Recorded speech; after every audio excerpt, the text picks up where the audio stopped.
इस संसार में सबसे बड़ा पापी कौन है, स्त्री या पुरुष? जी हाँ दोस्तों, आज की कहानी के माध्यम से समझने का प्रयास करेंगे कि इस संसार में सबसे बड़ा पापी कौन है। तो दोस्तों इसलिए आप लोग कहानी में अंत तक जरूर बने रहिएगा। दोस्तों आज की कहानी काफ़ी ज्ञानवर्धक होने वाली है, यानी दोस्तों इस कहानी को आप सुनते हैं तो आपको वो सीख मिलेगी जो कि आपको ज़िंदगी में बहुत आगे तक ले जाएगी। इसलिए आप लोग से मेरी हाथ जोड़कर रिक्वेस्ट है कि आप लोग कहानी में अंत तक जरूर बने रहिएगा। और जो भी मेरे प्यारे साथी और दोस्त चैनल पर पहली बार आए हैं तो चैनल को सब्सक्राइब कर लीजिए और ऑल नोटिफिकेशन को ऑन कर लीजिए। चलिए दोस्तों बिना टाइम गंवाए कहानी को शुरू करते हैं। एक गांव में एक राजा रहा करता था। वो काफ़ी दोस्तों हर कला में निपुण था। वो राजा बहुत पक्षियों का शौकीन था। वो अपने घर में एक मैना और एक मैनी को पाल रखा था। मैना मैनी काफ़ी अच्छे तरह से उनका देखभाल करता। वो राजा जब भी सुबह उठता नित्य प्रति भगवान का पूजा करता, उसके बाद मैना मैनी को काफ़ी अच्छा खाना खिलाता। एक दिन राजा उठकर देखता है कि मैना मैनी सुबह से ही लड़ रहे हैं। यह देखकर राजा आश्चर्यचकित हो गया और मैना से पूछने लगा कि मैना क्या हुआ है, तुम आपस में ही क्यों लड़ रहे हो? इतने में मैना बोलता है कि इस धरती पर सबसे बड़ा पापी स्त्री होती है। इतने देर में ही मैनी बोलती है कि इस धरती पर सबसे बड़ा पापी पुरुष होते हैं। दोनों अपना अपना किस्सा कहने लगे। राजा बोलते हैं कि इस तरह से तो डिसाइड नहीं किया जा सकता है कि धरती पर कौन पापी होता है। पापी तो कोई हो सकता है, जो दुष्कर्म करेगा वही पापी होगा। इतने में मैनी कहती है नहीं, मैं बताती हूँ कि पापी कौन है। आप इस कहानी के माध्यम से समझने का प्रयास कीजिए। यानी मैनी कहती है मैं आपको एक कहानी सुनाती हूँ, उसके बाद आप फैसला कीजिएगा कि इस धरती पर कौन पुरुष या स्त्री पापी है। उसके बाद मैनी कहानी शुरू कर देती है। दोस्तों मैनी कहती है कि एक गांव में एक बनिया रहा करता था। वो बनिया अपने गांव में काफ़ी फेमस था। उसके पास दोस्तों काफ़ी धन दौलत थे। उसका एक लड़का था जो कि वो निकम्मा था। वो उसको पढ़ाई लिखाई से कोई मतलब नहीं था और व्यापार से भी कोई मतलब नहीं था। वो जब भी पढ़ाई के लिए घर से बाहर जाता जुआ खेलने लगता और शराब पीने लगता। दोस्तों कहे तो वो जुएरी बन चुका था। उसे पढ़ाई लिखाई कोई पले पड़ती ही नहीं। वो दोस्तों धीरे धीरे समय बीतता गया और वो बहुत बड़ा जुएरी बन गया। एक दिन की बात है, उसके पिता की देहांत हो जाती है, यानी कहे तो बनिया इस दुनिया को छोड़कर जा चुका। अब उसके घर पर उस लड़का को कोई डांटने और फटकारने वाला नहीं था। वो लड़का सुबह निकलता और शाम को जुआ खेलकर आता। कहे तो समय धीरे धीरे बीतता गया और वो बहुत बड़ा जुएरी बन चुका था और धीरे धीरे अपने पिता के जो भी धन था उसको धीरे धीरे वो जुआ में हारता गया। यहाँ तक दोस्तों कि वो मौत आ गई उसको कि अपना घर भी गिरवी रखकर वो हार गया। अब दोस्तों एक दिन की बात है, वो सोचा कि हमारे घर अब तो कुछ नहीं है। वो सोचा कि हमारे घर में जो भी अब सामान है उसे मैं बेचकर जुआ खेलूंगा। वो सारा सामान लेकर शहर चल देता है बेचने के लिए। शहर जा रहा था दोस्तों। शहर उसके घर से काफ़ी दूर था। वो जाते जाते रास्ते में यानी कहे तो एक जंगल आ जाता है। जंगल में दोस्तों वो रुक जाता है। जंगल में जैसे ठहरा वहीं पर देखता है कि कुछ लोग यानी आपस में बात कर रहे हैं। जब वो लोग इस बनिया के लड़के को देखे तो समझ गए कि वो जुआरी है और उसके पास आते हैं और जो भी धन होता है सारा छीन लेते हैं। वो लड़का उसी जंगल में रात में सो जाता है और सुबह उठता है तो उसके पास इतना भी पैसा नहीं होता है कि घर वापस लौटे। इतने में एक राजा शिकार करने के लिए उसी जंगल में आए हुए थे। राजा देखते हैं कि ये लड़का तो कोई राजकुमार जैसा लग रहा है। उससे पूछते हैं कि तुम इस जंगल में अकेले इतने सुबह में क्या कर रहे हो? इतने में वो लड़का अपना पूरा किस्सा सुना देता है। यह सुनकर राजा समझते हैं कि ये लड़का तो काफ़ी अच्छा है, ये तो मुझे लग रहा है कि खानदानी लड़का है। राजा के एक लड़की थी। वो सोचने लगे कि मैं अपनी बेटी की शादी इस लड़का से कर देता हूँ तो बहुत अच्छा रहेगा। उस लड़का को राजा घोड़ा पर बैठाकर अपने घर ले जाते हैं और अपने बेटी को ये सब बात बताते हैं। उसकी बेटी शादी करने के लिए राजी हो जाती है। राजा उस लड़का और लड़की की शादी कर देते हैं। दोस्तों राजा शादी कर अपने घर पर ही उस लड़के को कुछ दिनों तक रखते हैं। अब सोचते हैं कि ये अपना घर जाएगा और वहीं पर रहेगा।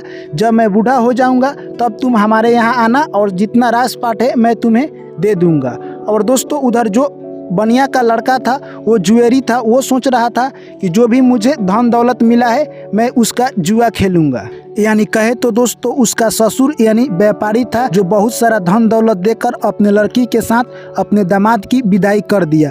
दोस्तों वो जुआरी मन ही मन कुछ और सोच रहा था और वहाँ से वो अपनी पत्नी को लेकर चल दिया। रास्ते में दोस्तों आते आते यानी कहे तो शाम हो गया। इतने में वो कहने लगा यानी जुआरी अपनी पत्नी से कि तुम ये सारा गहना खोलकर यानी एक बैग में रख दो, क्या पता जंगल में कोई हमें आकर हमारा गहना छीन लेगा। यह सब बात सुनकर उसकी पत्नी समझती है कि हमारे पति देव जो कह रहे हैं वो सही कह रहे हैं, क्या पता जंगल में कोई हमारा सारा गहना छीन ले। वो सारा गहना खोलकर अपने पति को दे देती है। दोस्तों जैसे जैसे वो लोग आगे जाते हैं एक जगह आराम करने लगते हैं। यानी जैसे वो आराम करने लगते हैं तो जो जुआरी था उसके मन में चल रहा था कि मैं कैसे इन लोगों को मारूं। वहाँ पर वो लोग आराम करने लगे और तभी उनको थोड़ा सा नींद आ गया। नींद आते ही यानी जुआरी था जैसे ही उन सभी को आंख झपने लगी यानी जुआरी उठता है और दोनों नौकर का नटी काट देता है और काट कर उसके बाद वहीं पर फेंक देता है दोस्तों। और उसकी पत्नी की जो गहना था वो ले लेता है बैग में और अपने पत्नी को उठाकर एक कुएं में फेंक देता है और फेंक कर वहाँ से चल देता है। घर चला जाता है और घर जाकर जो गहना लेकर गया था उसी से अब वो जुआ खेलने लगा। इतने में उसकी पत्नी जो कि इनार में गिरी हुई थी रात भर इनार में ही रही। सुबह होने पर वो आवाज़ देती थी, तभी तक एक आदमी जा रहा था। वो देखने लगा इस इनार में कौन स्त्री चिल्ला रही है। जाकर देखता है तो व्यापारी की लड़की थी। उसे निकालकर यानी घर पर वो पहुंचा दिया। दोस्तों वो घर पर जैसे ही उसकी लड़की पहुंचती है व्यापारी देखकर काफ़ी दुखी होता है और पूछने लगता है कि आखिर तुम्हारे साथ क्या हुआ।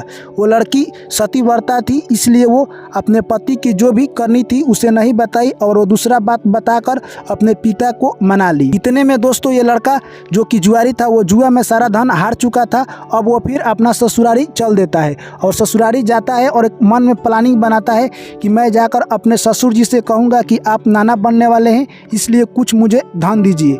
यह बात मन में सोच ही रहा था दोस्तों कि वो अपने ससुरारी पहुंच जाता है। ससुरारी जैसे ही पहुंचता है तो द्वार पर सबसे पहले अपने पत्नी को देखकर अचंभित रह जाता है और उसकी पत्नी जब भी इसको देखती है तो वो गुस्सा में आ जाती है। अब यह लड़का सोचने लगा कि आखिर ये जिंदा कैसे बच गई। उतने देर में ही उसकी पत्नी बोलती है कि आप जो मेरे साथ किए वो मैं अपने पिता को नहीं बताई हूँ इसलिए मैंने तुमको माफ़ कर दिया, अब जो हुआ उसे भूल जाओ। यह बात सुनकर यानी वो जुआरी सोचने लगा कि चलो मेरा भला ही हुआ, मेरी पत्नी मुझ पर गुस्सा नहीं है। अब वो वहाँ पर रहने लगा। इसके बाद दोस्तों 2-3 दिन वहीं पर वो रहता है और उसके बाद वहाँ से घर जाने की प्लान बनाता है और अपने ससुर जी से कहता है कि आप नाना बनने वाले हैं इसलिए मुझे कुछ धन दीजिए। ससुर जी उसके बोलते हैं कि ठीक है कल तुम जाना तो तुम्हारे लिए मैं कुछ स्पेशल दूंगा। जैसे ही रात में वो लोग अपने अपने कक्ष में सोने के लिए चले जाते हैं, रात में एक कुल्हाड़ी उठाता है और सबसे पहले उस व्यापारी को मारता है, उसके बाद फिर अपने पत्नी को मारता है और उसके पास जो भी धन था वो लेकर अपना घर चला जाता है। तो दोस्तों जब ये कहानी यानी राजा सुने तो तोती बोलती है कि राजा साहब आपने देख लिया यानी एक पुरुष किस तरह से व्यवहार किया एक स्त्री के साथ, जो कि स्त्री सतीव्रता थी उसको भी नहीं छोड़ा और उसके पिता को भी मार डाला। यह बात सुनकर मैना कहता है कि अब मेरा कहानी सुनिए। इतने में दोस्तों वो मैना एक चरित्रहीन स्त्री की कहानी सुनाता है और कहानी सुनकर राजा दोस्तों कंफ्यूज हो जाते हैं कि आखिर इस धरती पर पुरुष पापी है या स्त्री। राजा सोच विचार कर कहते हैं कि कल इसका फैसला यानी राज दरबार में किया जाएगा। अगले दिन दोस्तों जैसे ही राज दरबार लगता है राजा बहुत सारे लोगों से पूछते हैं, किसी का कहना है स्त्री पापी है तो किसी का कहना है कि पुरुष पापी है। इतने में राजा कहते हैं कि अब आप लोग हमारा फैसला सुनिए, यानी इस धरती पर न तो स्त्री पापी है और न ही पुरुष पापी है। इस धरती पर सबसे बड़ा पापी वही है जो अपने जाति धर्म और कर्म को नहीं मानता है, यानी वही सबसे बड़ा पापी है जो मानवता के खिलाफ जाता है, जो मानवता को पालन नहीं करता है, इंसानियत नहीं जानता है, इंसान होकर इंसान जैसा व्यवहार नहीं करता है, इंसानियत के बारे में उसे पता नहीं है, वही सबसे बड़ा पापी है।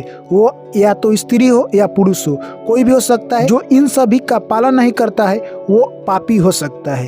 तो दोस्तों इस कहानी से आपको क्या सीख मिली कमेंट करके जरूर बताएं। वीडियो अच्छी लगी तो वीडियो को लाइक कीजिए। दोस्तों अगर आप हमारे चैनल पर पहली बार आए हैं तो चैनल को सब्सक्राइब कीजिए और ऑल नोटिफिकेशन को ऑन कीजिए। चलिए दोस्तों आप लोग से फिर मिलते हैं यानी अगली कहानी में एक न्यू स्टोरी के साथ। तब तक के लिए सभी साथियों को मेरा प्यार भरा नमस्कार। जय श्री कृष्ण, राधे राधे।